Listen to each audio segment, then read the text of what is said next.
গত 5 বছরে 2020 থেকে 2025 পর্যন্ত প্রায় 12,000 নারী সরাসরি সহিংসতা শিকার, তার মধ্যে 6,000 শুধুই ধর্ষণ। এবং আমরা যদি দেখি যে আমাদের বাংলাদেশে গড়ে 1 লক্ষ নারীর মধ্যে 10 জন প্রতিনিয়ত সহিংসতার শিকার হচ্ছে। তো এই ক্ষেত্রে আমরা দেখি প্রশাসন খুবই নিষ্ক্রিয়। আমরা ফ্যাসিস্ট আমলও যেভাবে দেখেছি হত্যা, গুম, খুন এবং নারীর প্রতি যে সহিংসতার বিরুদ্ধে প্রশাসন চুপ ছিল, এখনো প্রশাসন সেইভাবেই নিষ্ক্রিয়। তো সমাজ ও রাষ্ট্রের এই নিষ্ক্রিয়তা এটা খুবই উদ্বেগ জানায়। সেই ক্ষেত্রে আমি স্মরণ করে বলতে চাই শহীদ রাষ্ট্রপতি জিয়াউর রহমান, যে কিনা 1978 সালে নারীদের অংশগ্রহণকে আরো সক্রিয় করার জন্য জাতীয় সংসদে 20% নারী আসনের বরাদ্দ কিন্তু সে ঘোষণা করেছিলেন। কিন্তু আমরা সেই দেখেছি 1978 সালে সে এই ঘটনা দিতে, এরপরে নারীদেরকে আগানোর জন্য অনেক পদক্ষেপ নেওয়া হয়েছে। কিন্তু এই ফ্যাসিস্ট আমলে আমরা দেখছি নারীদেরকে কিভাবে দমন নিপীড়ন করে রাখা হয়েছে। নারী যখনই দৃশ্যমান হয়েছে, নারী যদি জামা পরে বলে ওড়না কোথায়, ওড়না পরলে বলে হিজাব কোথায়, হিজাব পরলে বলে বোরকা কোথায়, বোরকা পরলে বলে তুমি বাইরে আসতো কেন। বিশ্বের যা কিছু চিরকল্যাণকর অর্ধেক কারিগরি আছে নারী, অর্ধেক কারণ। কিন্তু বিশ্বের জন্মলগ্ন থেকে নারী অবহেলিত, নারীকে পণ্য হিসেবে কেন ব্যবহার করা হয়? অথচ যত সংগ্রাম আন্দোলন যাই বলেন না কেন, সেখানে কিন্তু অগ্রণী ভূমিকা পালন করে নারীরাই। যদি বলে 2024-এর সরকারের যে আন্দোলন, শেখ হাসিনা দেশ থেকে পালিয়ে গেছে, তারও অগ্রভূমিকায় ছিল নারী। নারী নেতৃত্বরা যখন রাজপথে নেমে এসেছিল, ডাবিয়ানরা যখন রাজপথে নেমে এসেছিল, যখন আমার বোন আহত হয়েছিল, তখনই এই বিপ্লবের সূচনা হয়েছিল। অতএব নারীকে পণ্য হিসেবে না, নারীকে নারী হিসেবে মূল্যায়ন করতে হবে। আমি আরেকটা কথা স্পষ্ট করে বলতে চাই, নারীর পোশাক নিয়ে যখন মন্তব্য করে একটা শ্রেণী, তখন বলতে চাই আমার বোন আসিয়া, সে কি নারী হয়েছিল? সে 5 বছরের শিশু ছিল। সেই শিশুকে কেন নারী হিসেবে আপনারা কাউন্ট করলেন? সেই আসিয়ার পোশাকে কোথায় সমস্যা ছিল? দৃষ্টিভঙ্গি, আপনাদের দৃষ্টিভঙ্গি পাল্টানোর জন্য নারীকে বলিয়া মত সৃষ্টি করা হয় এবং এটাকে যে পরে আবার এটাকে যে আরো উপরে দেখানো হয় এবং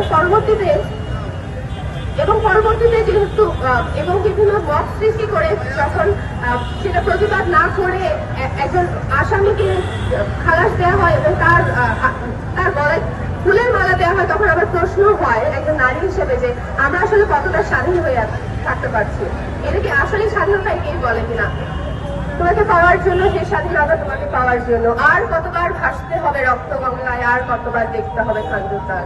আজ আমরা দেখি যে একজন স্বাধীনতা হানিকারী তাকে ফুলের মালা দেওয়া হয়। আজ আমরা দেখি তাকে নিয়ে প্রশংসা করা হয়। আজ আমরা দেখি, আপনি বলতে পারেন একজন শিশুর পোশাকে কি দোষ?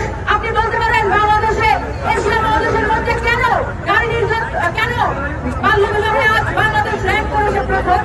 যে আমাদের দাঁড়াতে হয়েছে নারীর অধিকার নিয়ে। আমরা আজ এখানে বাংলাদেশ জাতীয়তাবাদী ছাত্রদল সমাবেত হয়েছি কেন?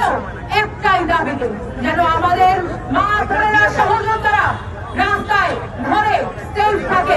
তারা স্বাধীনতা হীনতার শিকার হচ্ছে, তারা হেনস্থার শিকার হচ্ছে, অনলাইন অফলাইনে তারা ধর্ষণের শিকার হচ্ছে।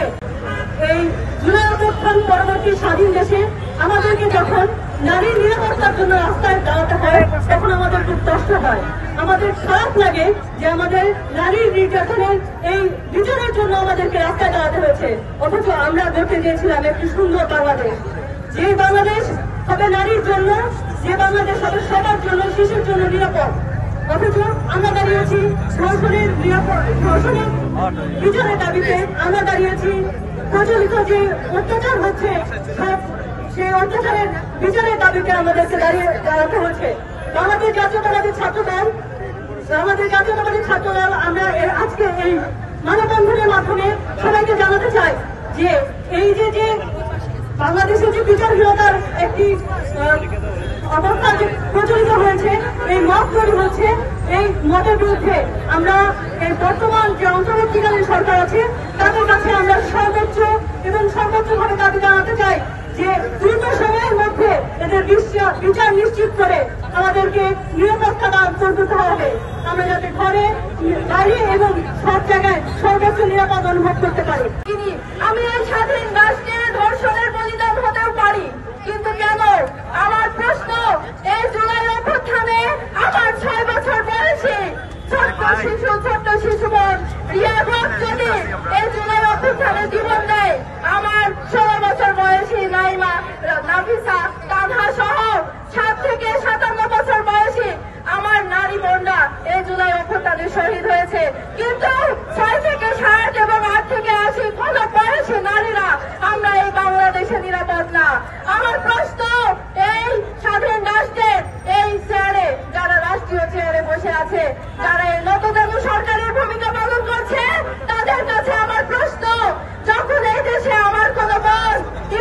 জুলুমের শিকার হচ্ছে, তখন এই দেশের কোন এক গ্রুপ ইসলামের ফতোয়া দিয়ে তাদেরকে জেল থেকে বের করে নিয়ে আসছে, এবং শুধু জেল থেকে বের করে নিয়ে আসা না, আমার একটি মন যখন সাহসের ভূমিকা নিয়ে আইনের মতো ইফতিজারকে শরবত করে, ঠিক তখন তারা সেই ইফতিজারকে